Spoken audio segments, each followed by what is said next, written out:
Lucas capítulo 23, a partir do verso 32.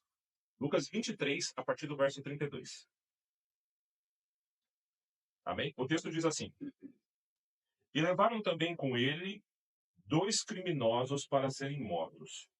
Quando chegaram ao lugar chamado Caveira, ali o crucificaram, ele e também os criminosos, um à sua direita e outro à sua esquerda. Jesus, porém, disse: Pai, perdoa-lhes, pois não sabem o que fazem. Então repartiram entre eles as roupas dele, tirando sorte sobre elas. E o povo estava ali olhando.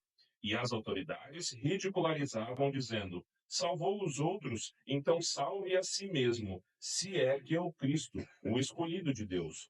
Os soldados também zombavam e, aproximando-se, ofereciam-lhe vinagre e diziam: Se tu és o rei dos judeus, salva-te a ti mesmo. E esta inscrição estava acima dele: Este é o rei dos judeus. Então, um dos criminosos crucificados blasfemava dele, dizendo: Tu não és o Cristo? Salva-te a ti mesmo e a nós. Mas o outro, repreendendo, dizia: Não temes a Deus nem sofrendo mesmo a condenação? Nós, na verdade, estamos recebendo com justiça o que os nossos atos mereciam. Mas este homem não fez mal algum. Então disse Jesus. Então disse: Jesus, lembra-te de mim quando entrares no teu reino. E Jesus lhe respondeu: Em verdade te digo que hoje estarás comigo no paraíso. Feche seus olhos, vamos orar novamente. Pai amado, em nome de Jesus, nós te agradecemos, ó Pai, porque somos a geração que temos acesso à perfeita e completa palavra do Senhor. Muito obrigado porque esse santo livro hoje nos é disponível, nós temos acesso, e é sobre ele, Senhor, que nós lançamos as nossas expectativas nessa manhã, sobre a tua palavra e sobre tudo aquilo que o Senhor quer fazer em nós. Te pedimos que o Senhor prepare o nosso coração, que seja como uma terra fértil, Senhor, e que essa terra possa ser lançada a boa semente do teu evangelho, a boa semente da tua palavra, Senhor. Aquieta, Senhor, as nossas preocupações, as nossas ansiedades, e que nesses poucos minutos que nós vamos estar aqui, Senhor, sejam minutos preciosos, ó Pai, para que o teu nome seja glorificado e para que a nossa vida possa ser transformada no nome de Jesus. Amém. E amém. Amém. Glória a Deus. Esse texto, irmãos, que nós lemos, essa história contada, nós nos colocamos diante de um dos pontos mais cruciais de toda a história, onde nunca antes houve algo tão importante e tão marcante para que hoje, 2024 anos depois, né, não é exatamente essa data, mas mais de 2000 anos depois, pudéssemos estar aqui por causa desse momento. O nosso Santo Senhor, puro, sem pecado, sem máculas, o próprio Deus, o Filho de Deus encarnado na terra, está levantado no madeiro, no monte que se chama Caveira. Aquele dia é um dia que seria marcado e marcante não só para nós hoje, mas para todas as pessoas que estavam ali. Jesus Cristo, então, o nosso Senhor, pendurado naquele madeiro, junto ao seu lado direito, um criminoso, junto ao seu lado esquerdo, outro criminoso, e o Filho de Deus encarnado naquele madeiro, ao meio de cada um deles. Um dos momentos mais tenebrosos da história, porque os homens ousaram matar o Filho de Deus, os homens ousaram pendurar o Filho de Deus no madeiro, os homens ousaram fazer algo contra o próprio Deus encarnado, mas também um momento mais sublime da esperança, porque enquanto esses mesmos homens tinham essa convicção de que eles estavam fazendo tudo isso, mal eles sabiam que tudo isso já era um plano desde a eternidade, porque o Cristo que naquele dia pendurado estava no madeiro já havia decidido fazer isso desde antes da fundação dos séculos. Então, na verdade, não são os homens que estão ali tendo poder sobre Cristo, tendo poder sobre Deus, estendendo aqueles braços no madeiro para que ele pudesse ser crucificado. Não.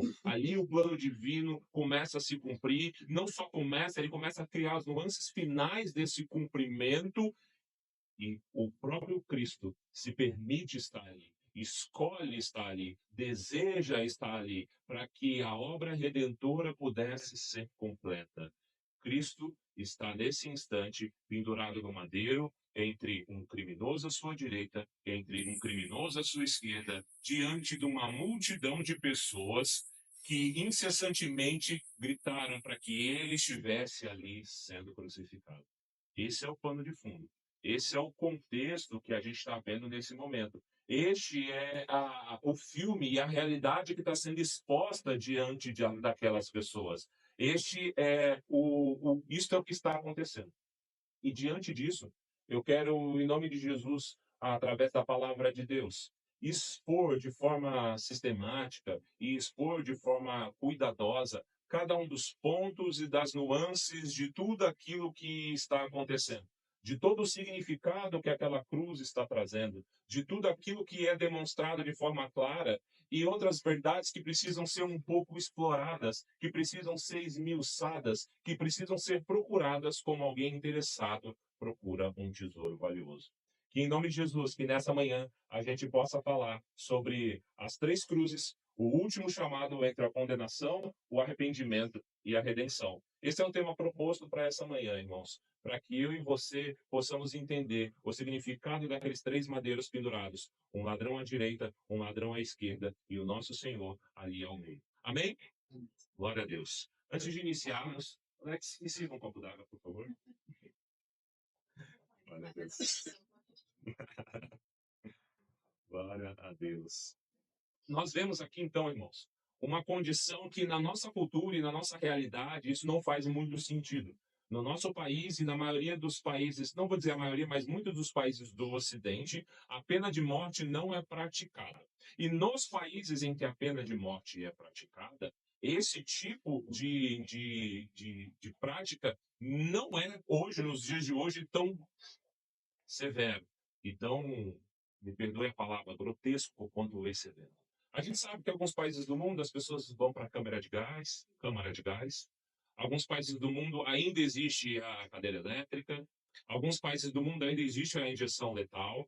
Mas verdade é que na nossa cultura, né, especialmente na nossa cultura aqui do Brasil, nós estamos falando de Brasil, estamos falando de Santa Catarina, de Bombinhas, nós estamos falando de nós aqui. Para nós, esse conceito ele é muito distante, um conceito de alguém ser morto por um crime. Jesus, daqueles três, era o único santo e perfeito, carregando todos os nossos crimes naquele madeiro, mas sem nenhum pecado cometido. Porém, ao da direita e ao da esquerda estava sendo-lhe concedido o castigo pelos seus próprios atos. Eles sabiam que o ato de cometer crimes severos, como por exemplo o homicídio, como por exemplo violências severas, como por exemplo naqueles dias também alguém que se levantasse contra o Estado romano, também era pendurado no madeiro, também era crucificado.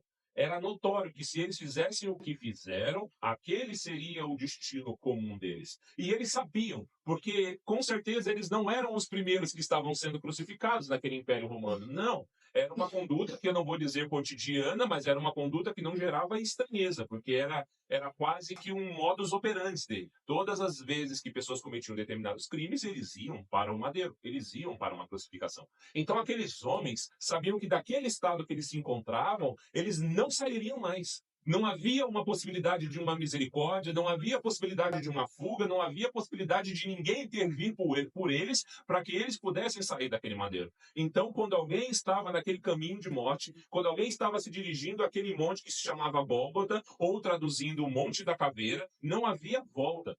Seria ali iniciado os últimos instantes da vida daquelas pessoas. E a gente vê que Jesus tem dois malfeitores, um à direita e um à sua esquerda. E um daqueles malfeitores, ele começa a blasfemar contra Jesus. Ele começa a destratar o mestre. Ele começa a falar coisas absurdas a respeito de Jesus. E tão absurdas que o outro próprio bandido começa a repreendê-lo. E o que esse bandido e esse malfeitor começa a fazer? Ele começa a indagar se Jesus era Deus. Se era Deus, então ele coloca uma condição. E também você pode entender, né, como se era Deus uma condição, ou já que você é Deus, também pode ser interpretado nesse contexto assim. Então, se você é Deus, ou já que você é Deus, desce daí desse madeiro, salva-te a ti e faz o que na sequência? Salva nós. Salva nós. Então, aquele homem, aquele malfeitor, ele entende que Jesus, existe um ser divino ali pendurado naquele madeiro. Existe um ser divino pendurado no madeiro, E existe um ser divino que, se quiser, pode descer dali e gerar salvação para eles dois que estão pendurados. Ele entende isso, ele tem um entendimento a respeito disso. E o que ele prefere fazer diante dessa realidade? Ele prefere blasfemar. Ele prefere pegar Jesus e colocar Jesus na sua própria rédea, para que Jesus o obedeça e faça as coisas do seu jeito. Olha que interessante, não só ele fala com Jesus num tom em que alguém em sã consciência não deveria falar, mas ele começa a dar ordens para o mestre. Se é Jesus, já que tu é Deus, então desce daí. E não fica parado quando tu descer, não. Quando tu descer, tu nos salve. Irmãos, o homem, por natureza, tem um coração duro. Duro como uma pedra. Alguém pode falar, Felipe, mas eu conheço uma pessoa quebrantada, eu conheço uma pessoa mais sensível. Amém. Existem pessoas com temperamentos sensíveis e quebrantáveis de forma humana. Quando se trata de salvação, se Deus não intervir, o homem não pode por si próprio salvar.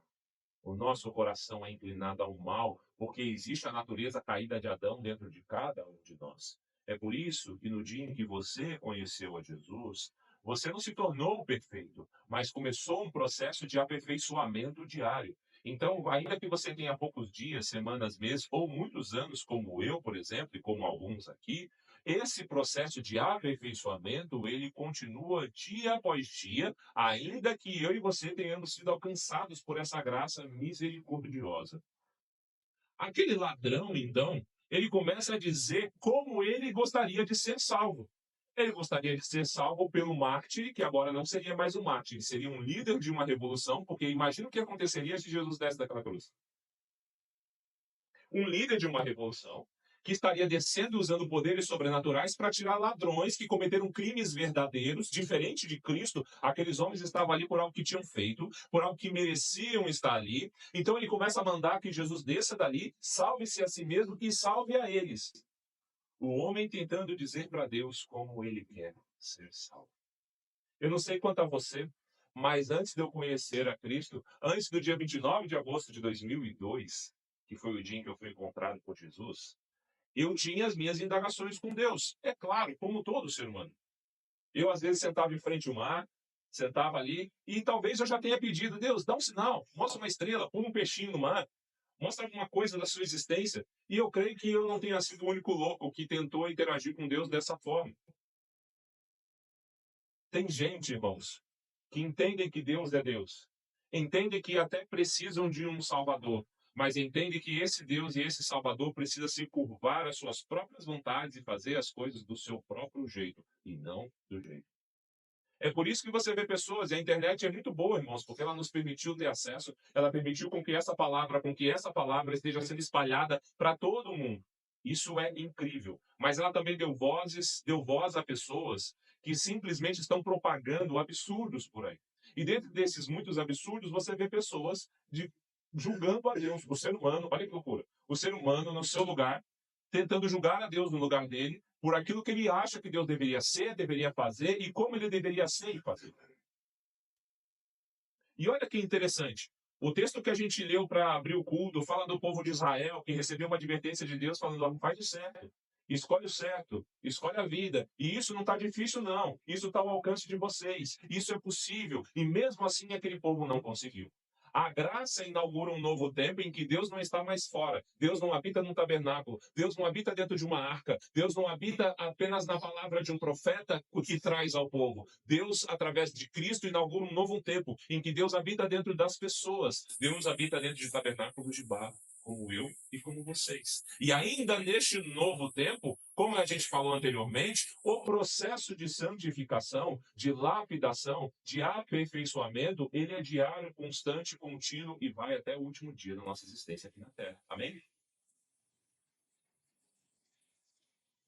O ser humano, então, ele tenta lançar sobre Deus o que ele quer de Deus, como se Deus fosse um escravo e o homem um senhor. A gente já ouviu a expressão como se Deus fosse um gênio da lâmpada, em que ele é obrigado a dar as coisas que queremos, do jeito que queremos e na hora em que queremos. Eu já tive, com certeza,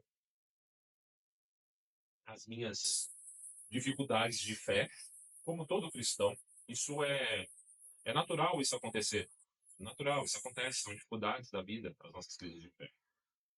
Mas eu já vi algumas circunstâncias, irmãos, e as pessoas falando disso como se fosse um testemunho.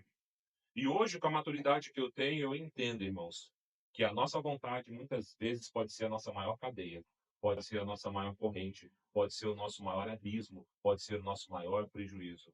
Eu já vi gente se vangloriando de que colocou Deus na parede e falou para Deus aquilo que queria. E poucos dias depois recebeu aquilo que queria. E essa pessoa, inclusive, era uma pessoa bem conhecida. O que ela queria era um emprego especial, um lugar especial, e ela conseguiu. E ela contava isso como se fosse uma vanglória, como se fosse. E eu, jovem, inclusive da fé, olhava aquilo e eu pensava, eu acho que isso não dá certo. Eu acho que não é assim que um homem deveria se relacionar com Deus, Criador dos céus e da terra. Eu acho que não deveria ser assim. Só que eu não tinha conhecimento humano, eu não tinha discernimento ainda teológico suficiente para pegar e refutar aquilo. E hoje eu tenho plena convicção que todo homem, que toda pessoa, que toda mulher que tenta colocar Deus diante da parede e exigir coisas dele, mal pode estar sabendo e receber aquilo pode ser a sua pior corrente, o seu pior abismo, a sua maior armadilha na sua vida. Porque a vontade do homem é falha. A vontade do coração do homem é falha. Você consegue entender que aquele ladrão não tinha mais chances de descer dali? Ele não tinha mais chances, não havia possibilidades. Ele estava nos últimos instantes da sua vida. Nos últimos instantes. E sabe o que é interessante, irmãos? Que o conceito de Deus, nós já conhecemos o Deus verdadeiro, amém? Mas existem tantas pessoas que não conhecem ele. Mas existe dentro do ser humano um discernimento, uma vontade, um desejo, quase que uma intuição, entre muitas aspas, do conhecimento da existência, da percepção da existência de um Criador. Um cientista vai dizer que foi a parte da ciência, que foi o Big Bang, que foi uma conjunção de fatores cósmicos que deu uma explosão e gerou a vida. Um outro cientista tem outra linha e cada um vai tentar provar. Um tem uma fé que Deus é o sol, outro tem uma fé que Deus é a natureza e tudo que nela há. Então o ser humano ele tem esse pensamento de que existe um Deus, um Criador. Ainda que eles estejam colocando esse entendimento sobre o Deus errado, ou pelo menos de forma errada. Então aquele homem, como qualquer ser humano, tinha convicção de que por os dias dele, se os minutos dele estarem se acabando, ele ia se encontrar com alguém. Ele não ia mais existir daquela forma em que ele existia. E naquele último instante, o que aquele homem teve força de fazer e de falar era: se já que você é Deus, desce daí e me salva. E me salva o outro ali também que não está pedindo, devia pedir isso e não está pedindo. E sabe quem aquele homem representava? Aquele homem representava uma humanidade, irmãos. Uma humanidade, porque a cruz de Cristo levantada e o Cristo pendurado nela, e pessoa à sua direita e pessoa à sua esquerda, representa a humanidade, porque a cruz de Cristo, ainda que ele não esteja mais pendurado lá, porque ele vive, ele ressuscitou, a sua obra permanece através daquele sacrifício. E porque a sua obra permanece através daquele sacrifício, ainda nos dias de hoje, a humanidade se divide entre o ladrão da direita e o malfeitor da esquerda, e o ladrão da esquerda, e o malfeitor da esquerda, e o malfeitor da direita. Aquele homem, nos seus últimos instantes, ele decide gastar suas forças quase que blasfemando contra o Senhor. E você acha que ele era diferente daquela multidão? Aquela multidão, nós não lemos o texto, mas aquela multidão é a multidão que gritava crucifica. Aquela multidão é a mesma multidão que está ali para ver um espetáculo. Para ver um espetáculo. É a mesma multidão. A verdade verdadeira, irmãos, é que se um dia Deus não tivesse intervindo no seu caminho, no seu caminho, no seu caminho, no seu caminho, no seu caminho, no meu caminho, nós faríamos até hoje parte daquela multidão. Nós poderíamos ser aquele malfeitor que, pendurado no madeiro, blasfemava contra o próprio Cristo. E olha que interessante, aquele malfeitor, ele não tinha o entendimento de que ele deveria estar no lugar em que ele estava. Ou seja, ele não reconhecia o mal que ele tinha feito para pessoas. Ele não reconhecia os crimes que ele tinha feito. Ele não reconhecia que ele precisava de algo maior. Tanto não reconhecia que ele achava lícito a possibilidade dele descer daquele madeiro. Vocês acham lícito alguém que cometeu um crime não cumprir o seu crime? Se nós, que somos humanos e falhos, temos esse entendimento, quanto mais a Deus. Qual a possibilidade de Deus livrar um criminoso de uma cadeia, de um presídio, de uma pena de morte que seja? O nosso Deus não. O nosso Deus não. Você vai colher tudo aquilo que você plantar. Aquele homem estava colhendo aquilo que ele plantou. E essa colheita era muito dura. E ele escolheu esse caminho de zombaria. Ele escolheu esse caminho de rebeldia. Ele escolheu um caminho que tinha volta. Não tinha volta. Não tinha mais tempo para ter volta.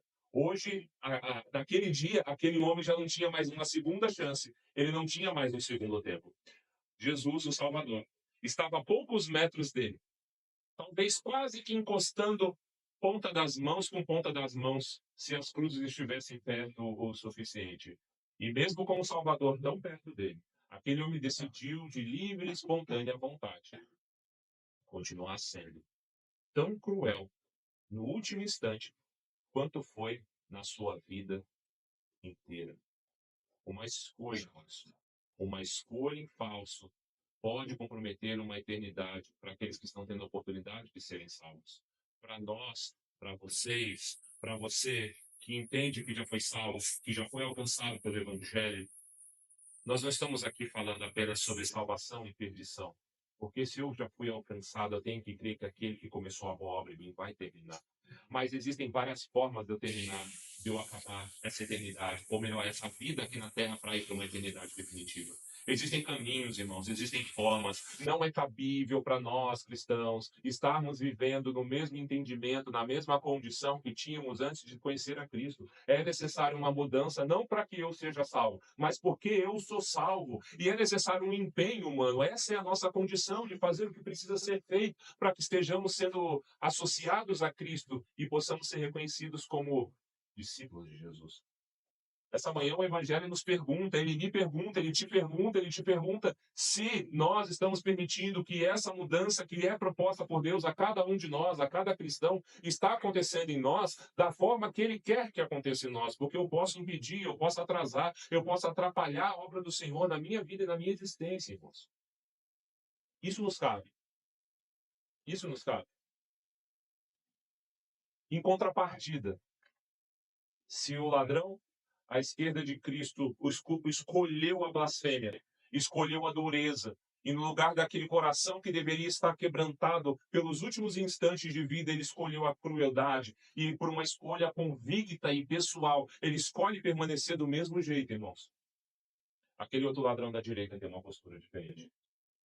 Ele começa repreendendo o seu companheiro, que o texto não fala, mas talvez até o crime que eles foram condenados foi cometido pelos dois juntos. E sobre aqueles que estão presos, é comum que se fale qual o crime que eles cometeram. Então, ainda também que eles não tenham cometido esse crime juntos, era público e notório qual tinha sido o crime que os levou até a cruz. Era público. Eles colocavam uma placa em cima da cruz dizendo o crime daquelas pessoas. No texto que a gente leu, o crime de Jesus era: "Este é o rei dos judeus", escrito em 3 idiomas para que todas as nações conseguissem entender.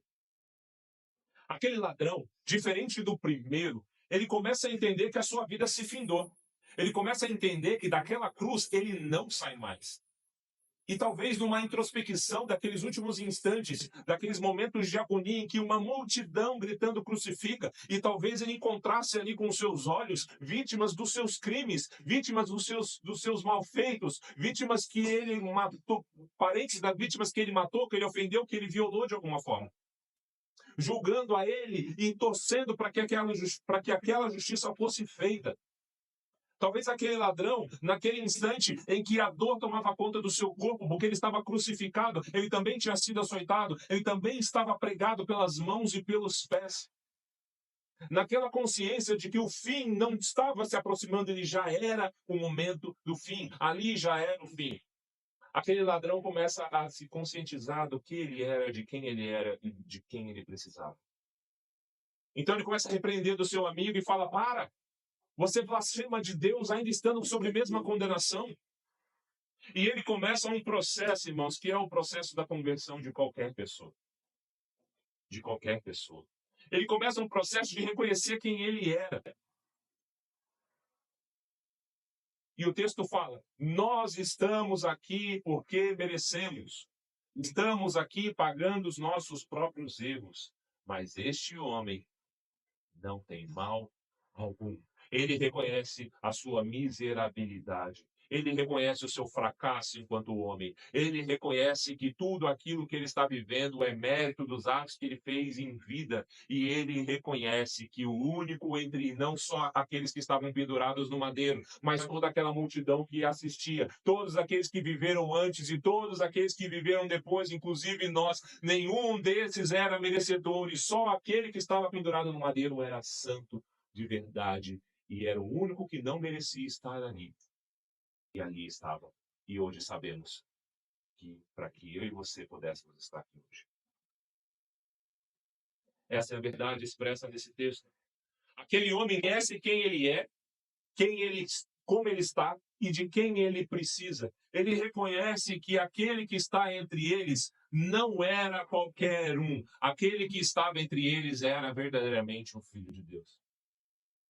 E eu fico imaginando aquela multidão e as pessoas que estavam ali mais próximas, talvez até conseguindo ouvir esse diálogo, talvez até conseguindo entender o que estava acontecendo ali. Eu fico imaginando as pessoas julgando também esse ladrão, esse malfeitor, dizendo: agora você quer Deus? Agora que você aprontou, violou, matou, roubou, agora você quer Deus? Deixar o juiz injusto julgar só gera sentenças equivocadas e erradas. Se o juízo sobre a vida dos outros estivesse sobre as nossas mãos, irmãos, nós seríamos injustos juízes, porque estaríamos olhando e identificando aqueles que nós queremos que fossem salvos. Esse eu quero que seja salvo, aquele eu não quero. Esse eu quero que seja salvo, aquele eu não quero. Aquela multidão não dificilmente estava falando para aquela situação. Agora ele quer Deus? E não é o que a gente ouve, irmãos? Quando a gente vê uma pessoa sendo alcançada pelo Evangelho, uma pessoa que teve um passado, uma vida pregressa ali, horrível, de erros, de falhas, e por que não de crimes? Porque as pessoas falam assim: agora virou crente, né? Agora virou. Ou o mais absurdo que eu vejo, irmãos, hoje nós vivemos numa cultura que é uma loucura. Eu vejo as pessoas em um momento de reação, de uma legítima defesa, reagindo contra um ataque, contra um crime e vitimando aquele malfeitor, tirando a vida daquele malfeitor. E eu vejo cristãos comemorando isso. Mas o CPF cancelado. É isso mesmo. Merecia morrer. Bandido pendurado na cruz. Todos nós merecíamos estar naquela cruz. Dia após dia, ano após ano, eternidade após eternidade, porque nós pecamos contra o Senhor sem pecado. Esse era o nosso destino, e se a misericórdia dele nos alcançou, quem somos nós para acharmos que essa mesma misericórdia não pode alcançar, não possa alcançar? Com isso, eu não estou dizendo que quem cometeu um ato de uma resistência, pecou ou fez algo errado. Não. Eu estou dizendo, a lei humana nos garante isso, e longe de mim falar isso. Só que eu acho que a conduta nossa não deveria ser uma comemoração. A conduta nossa deveria ser: que pena que precisou ser assim. Que pena. Que pena que esse homem não se converteu. Ainda que ele ficasse o resto dos dias dele preso pelos crimes que ele fez. Que pena que ele não se converteu. A palavra de Deus fala que tem alegria quando morre um justo. Deus não tem alegria quando morre um injusto. Porque assim como aqueles ladrões estavam pendurados e o tempo deles era findado como uma ampulheta que se vira e aquela areia escorre pelo vão daquele vidro, assim como o tempo deles estava findado e era visível que existiria pouco tempo, o nosso tempo também está findado, irmãos. Ou alguém sabe quando será seu último dia aqui? A gente faz planos. Quero que seja assim, assado, quero morrer muito velho, dormindo, sem dores e sem problemas. Ah, vá. Só você que quer fazer essa passagem assim. Se eu pudesse escolher por você, é claro que eu desejaria isso.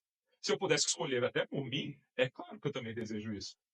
Mas isso é um fato, uma verdade ou uma certeza? Não, não é. Aquele bandido, diferente do primeiro que blasfema, que insiste em deixar um coração de pedra no seu peito, diferente daquilo que ele fez, ele começa a declarar quem ele era. E ele fala: nós pecamos, nós cometemos crimes e nós deveríamos estar aqui. Jesus, que é este homem, não está aqui. E ainda entenda isso, irmãos. Permita que o seu coração se quebrante. Permita que haja misericórdia dentro de você. Porque esse homem tira forças, eu não sei da onde, para ter essa interação com esse Cristo. E ele fala algo, irmãos, que talvez um dia você tenha dito, que talvez um dia eu tenha dito, que muitos virão a dizer: Jesus, quando entrares no teu reino, lembra-te de mim. E o nosso coração, por dureza mesmo, começa a lançar olhares de julgamento sobre aquele homem. Onde já se viu um homem como esse querer entrar no reino? Todos nós mereceríamos aquela cruz. Todos nós. E entenda, irmãos, quando a graça te alcançou, quando a graça me alcançou, ela me transformou em uma nova criatura. Mas quando Deus me olha, ele não vê um Filipe aperfeiçoado. Porque esse Filipe aperfeiçoado ainda peca, ainda falha, ainda tem dificuldades, ainda tem medo, ainda tem incredulidade, ainda tem temores. Quando ele olha para mim, ele vê o próprio filho dele em mim e o sangue do cordeiro que me reveste e que te reveste. Então não venhamos nós aqui nos colocarmos em um patamar superior a qualquer que ainda não tenha conhecido a Cristo da forma que eu e você conhecemos. Porque não existe patamar superior sobre nós. Ainda existe a mácula do pecado em nós, por isso lutamos contra esse pecado todos os dias. O que aconteceu foi que Cristo decidiu pagar um preço que seria nosso. Aquele bandido, então, ele clama e fala: Jesus, quando entrares no teu reino, lembra-te de mim. Quantos teriam coragem de falar isso, sabendo tudo o que fizeram? Você consegue entender que aqueles homens foram condenados por crimes que foram vistos e pelo qual eles foram presos. Mas você consegue entender quantos crimes eles cometeram pelos quais eles não foram condenados? Ou vocês acham que no primeiro dia da vida, decidir cometer um crime, eles já foram presos? Isso pode ter acontecido. É até é possível, mas não é provável. Aquele homem está pensando em tudo que ele fez de mal, de todas as pessoas que ele ofendeu, que ele maltratou e talvez até que ele matou. Ele está pensando, as pessoas ali estão vendo o meu crime aqui, só que eles só sabem que eu fiz esse, eu fiz muitos outros. Eu tenho muitos outros pecados, muitos outros males, muitos outros crimes pelos quais eu não estou vendo. Ou melhor, eles não estão vendo. Mas ele sabe que aquele que está pendurado no madeiro entre eles conhece e sabe o que está acontecendo. Então aquele homem, ele arruma coragem e força e faz essa declaração. Lembra-te de mim. E o que ele recebe de Jesus quando ele fala essa frase? Arrogância, desdenho, desprezo. Ele recebe julgamento de Jesus, dizendo: aí, tá bem, ó. Agora tu quer, né? Lembra aquele tempo lá? Falei contigo também, passei por você, você blasfemou de mim, igual a esse. Inclusive, em Mateus narra que os dois estavam inicialmente blasfemando. Os dois estavam inicialmente blasfemando. Então, esse segundo ladrão, ele não subiu ali e se tornou perfeito. Um processo com a proximidade de Cristo fez com que aquela conversão acontecesse. Então, aquele homem recebe de Jesus aquilo que Jesus veio fazer. Porque condenado ele já estava, irmãos. Então Jesus não veio condenar, porque todos os homens já estão condenados sem Cristo. Todos os homens já estão condenados sem Cristo. Não existe salvação sem Jesus Cristo. Não existe salvação sem Jesus Cristo. Jesus então dá aquilo que ele veio fazer na terra. Salvação. Aquele homem recebe a frase que ele talvez nunca esperou receber. Eu te digo que hoje você estará comigo no reino dos céus. Hoje você estará comigo no reino dos céus. Aquele homem recebe a promessa A promessa que você já recebeu um dia, que eu já recebi um dia. Mas nós estamos nessa caminhada, irmãos. Nós estamos como aquela garça daquela parábola que fica com as suas pernas longas e finas, pisando em meio a um mangue com lama e com sujeira, e com todo cuidado ela vai pisando, vivendo, interagindo, se alimentando, sem que as suas plumas e as suas penas estejam sujas. A graça da graça. É isso que nós estamos vivendo hoje, irmãos. Esse tempo em que nós temos que viver em meio a um mundo caído, sem fazer parte deste mundo caído. E se a esquerda tem um bandido que não quer a Cristo, a direita tem esse ladrão que decide, ele decide responder a um chamado de Deus. É muito louco, porque eu não escolho a minha salvação, mas eu sou responsável caso eu não a receba quando ela vem de Deus. É um dilema que a gente não consegue entender ou explicar. Aquele homem que não quis a Cristo, ele é responsável pela sua perdição. Ele é responsável e foi julgado, será julgado, né? Teve o fim e será julgado por isso. E aquela cruz do meio, irmãos? A cruz do nosso Senhor, a cruz do nosso Salvador, a cruz daquele que, sendo Deus, não usurpou ser igual a Deus, ser igual a Deus. Escolheu abrir mão, não jogando fora o seu poder e a sua divindade, mas escolheu abrir mão e interagir conosco da mesma forma que nós somos, carne e osso, sentindo fome, sentindo frio, podendo sentir todas as percepções que nós mesmos temos, porém sem pecado algum. Aquele bandido na cruz, à direita e à esquerda, representa toda a humanidade está representada ali, no da direita e no da esquerda. Toda a humanidade. Existe um chamamento, irmãos. Existe um chamamento à salvação. Existe um chamamento à virtude eterna. Existe um chamamento de Deus a Deus. Deus chamando pessoas a Ele mesmo. Existe um chamamento. E essa voz que clama, essa voz que grita, essa voz que fala, escolha a vida, ela continua ecoando nos dias de hoje. E para nós que já escolhemos a vida por misericórdia nele, ainda precisamos continuar caminhando como uma garça, em meio à sujeira, em meio à lama, em meio ao pecado, sem que nós mesmos estejamos nos contaminando por ele.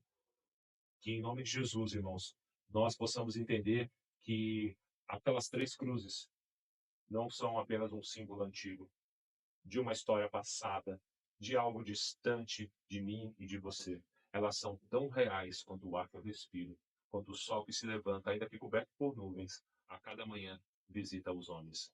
Elas são reais, dia após dia. E ainda que a cruz do meio esteja vazia, porque o sacrifício foi único, completo, suficiente, aquele sacrifício eficaz.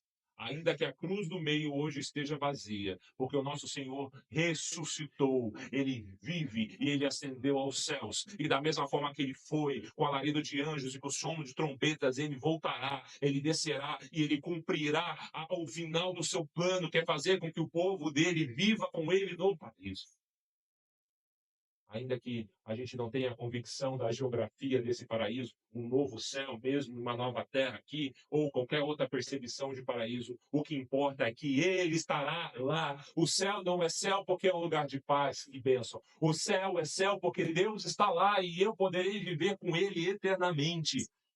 O prêmio do céu não é a ausência do inferno. O prêmio do céu é eu estar com o meu Senhor pelos dias dos séculos, dos séculos, dos séculos, dos séculos e dos séculos. As três cruzes continuam lá. A primeira, a do meio vazia, porque o nosso Senhor ressuscitou.